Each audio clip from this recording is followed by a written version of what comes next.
briefly, Chip Layfield, Wayne.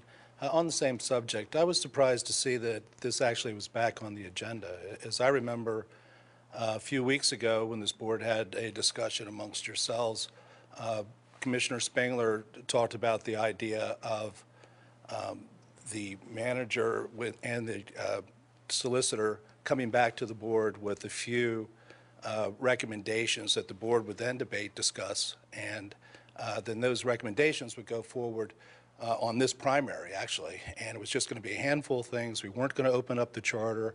And as I recall, the majority of the board, John was the chair, agreed. And that's how it was left. And I'm curious, since publicly there's been no discussion, how we go from there to here. Well, I'll just respond. We did receive recommendations from the solicitor, very specific recommendations and changes, but I think the consensus is that if we're going to open the charter and make these changes, it's best to do it all at once and try to get as many of the changes into the document as we can at one time. It's a it's a time-consuming process to go to referendum with this, and it's important that all the changes that we come up with are comprehensive. And I think the piecemeal approach we looked at earlier seemed easier, and maybe we could still do that. But the idea of getting public involvement makes a lot of sense to us, because there are issues in the charter that, even though we live by it, we still may not be tuned into very specific issues in the charter. And I think by getting a fresh set of eyes to look at it never hurts. It's going to take a little bit longer, but I think the finished product will be a better one. I disagree with that. I think incremental approach would be much better. I think there's a philosophy that's embedded in that document that's been durable. The problem is it hasn't been enforced, and the board hasn't followed it. It isn't that the document has let us down. It's really been that the board hasn't insisted that it be followed. And particularly in the conflict of interest and places like that, there's a philosophy that's embedded in it that is durable.